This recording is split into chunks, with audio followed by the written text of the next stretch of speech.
Happy Friday. How do we look? Do I look all right?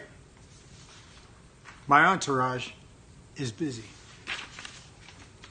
They would like to join us, they said, but they're busy. So we will say this. Do I look all right? The rest of my life is the best of my life. I got a haircut and she really scalped me. My goodness, she took a lot of hair off there. The rest of my life is the best of my life, and my hair will grow out. That's what she always says. When she takes off too much hair, she says, it'll go back. It'll go back. Well, what am I going to do in the meantime? I have a certain image I have to uphold, you know. Person of my stature and position within the community. I'm not sure what my position in the community is. I'm not even sure I have a position, but I'm sure it's important. Amen. I have a position in the kingdom of God. That's important, and so do you. The rest of my life is the best of my life. Hey, today is offering day. And when you make an offering or you tithe to this ministry today, call me. I want to speak a blessing over your offering and over your tithe. There's a certain blessing that should be spoken over it, and I want to do that. Amen.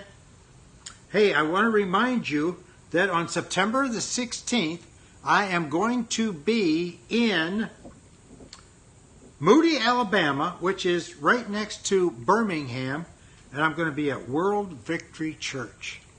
We're going to have a morning service, and we're going to have an evening service. The evening service is going to be a healing service. I'm telling you what, everybody that shows up is going to get healed. And the morning service, we're going to have a blessing service in the morning. We are literally going to get the blessing of God to come upon every person in the building Sunday morning. I'm going to walk you across the river and into the promised land. If you're not there now, I guarantee you will be. If you are there already, and I'm sure there's people up there who are, because I know those pastors up there. There's people already in the promised land up there. I'm going to increase what's going on in your life. Amen? Hey, this is going to be neat. It's going to be very good. Hey, today, I wanted to also remind you that if you have a prayer request or you know somebody who's sick or broke, please call me or have them call me. I am always available to people who need healing. Amen. I want to talk to you today. We are talking about 20 important things you need to know about faith. And today we're on number 3. Number 3. How many of you know that Jesus taught us how to use faith? He taught us not only what it is, what to have faith in, but how to use it. He taught us everything we need to know about faith. Everything we need to know about faith, Jesus taught us. Amen? I need to write that down. Everything we need to know about faith, Jesus taught us. Amen. Including how to get it, how to use it, how to keep it from being blocked. He taught us everything there was, everything we need to know about faith. Jesus taught us. All you got to do is go through and read the Gospels. And he taught us how to use faith. Now, here is something he taught us concerning a huge faith blocker. A huge faith blocker. Why people do not receive from God is right here. Because there's something that will block your faith. Something that will jam it up. Jesus told us. He cursed the fig tree in Mark chapter 11. Peter says, how'd you do that? Jesus said, have the God kind of faith. Have faith like God has faith. For truly I say unto you, that whosoever shall say unto this mountain, be removed and be cast into the sea, and shall not doubt in his heart, but shall believe that what he says shall come to pass, he shall have whatever. That is speaking to something and making it happen. Like he spoke to the fig tree. Like he spoke to the storm. Like he spoke to sick people. There are things you don't pray about. There's those things. The things you don't pray about are things you speak about. You speak to them. You tell God. You tell them about God. You don't tell God about them. Amen? Now, the second part of that, of how to use faith, is Jesus told us how to pray and get something. You want to know how to pray and get something? It's right here. In Mark chapter 11, verse 24, Jesus said, "Therefore I say unto you, what things soever, anything you desire when you pray, believe that you receive it." In other words, expect to receive it, and you will get it. How hard is that? All you have to do is expect to get it. Like the little boy going to bed on Christmas Eve expects to receive presents the next morning when he wakes up. He expects it. He expects it. Do we understand that? He expects it. Now, the Lord told us that those two verses are how to use faith. Brother Hagin talked about those two verses for 65 years because everything you need to know is in those two verses. You can get rid of anything bad in your life and you can receive anything good in your life if you know those two verses. Somebody said to him one time, he said, "Well, Brother Hagin, what are you going to teach about this year at camp meeting?" He says, Mark 11, 23 and 24. So, "Well, Brother Hagin, you've been teaching about that for years and years and years. Why don't you do something else, something different?" And he looked at the guy and he says, "Well, when you get that, we'll move on." I got news for you. I'm not sure I have it, and I've been at it a long time. But I'm getting it. I know a little bit about it. I know a little bit about faith. And I estimate that if I keep learning at the same rate for the next 300 years, I'm going to know a little bit more about faith. Huh? How does that sound? Keep working at it, folks. Now, here is the blocker. It's no coincidence that right after Jesus taught us how to use our faith, he told us this: "But when you pray, when you stand in prayer, forgive others. Forgive others. If you have aught against anybody, that your Father may forgive you also." It's no coincidence that that happens to be right there. Because unforgiveness will block your prayers.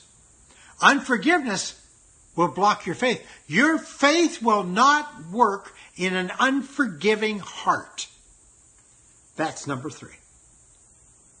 Number 3, out of 20 things you need to know about faith, number 3 is faith will not work in an unforgiving heart. I want to show you something. Here. Hebrews 12, verse 15. Look at this. "Looking diligently," in other words, be on guard, "lest any person fail of the grace of God." That means anybody not get grace. "Lest any root of bitterness springing up defile, trouble you, and many be defiled." A root of bitterness will defile you. It will destroy you. It'll block your faith. Many times, unforgiveness comes from a root, especially in people like women who have been abused as children. There's a root of unforgiveness there. All they have to do is start concentrating on the person who abused them, forgive that person, and that root will dry up and go away, and all of a sudden it becomes easy to forgive anybody who's ever done anything to you. I had a root of bitterness. Not because of abuse, but I had a root of bitterness. And I'm telling you what, when I dealt with it and I dragged it right up out of the ground and threw it in the garbage, I'm telling you what, my whole life changed. All of a sudden, I was free. See, when you have a root of bitterness inside you, the people that you're angry with and the people that you're not forgiving, they could care less. It's like a rabbi said one time, it's like taking poison and waiting for the other person to die. It's like you taking poison. Unforgiveness is poison to your soul. It's poison to your system. It will block your blessing. It will block your faith. Deal with it. We had a woman in our church. I taught years ago on the root of bitterness. She came to the back of the church after the service, and she hugged me and she said, Pastor Jim, I have carried around a root of bitterness since I was a little girl. She was 78 years old. She said, I'm 78 years old. I've carried around a root of bitterness since I was a little girl. I'm going to go home and deal with it. Just like you said. Well, she didn't come back for 2 weeks. 2 weeks later, she comes back. She stood up and she said, I dealt with it and I am free. I have never been so free in all my life. 2 years later, same woman was dying of heart failure. Her heart had given out.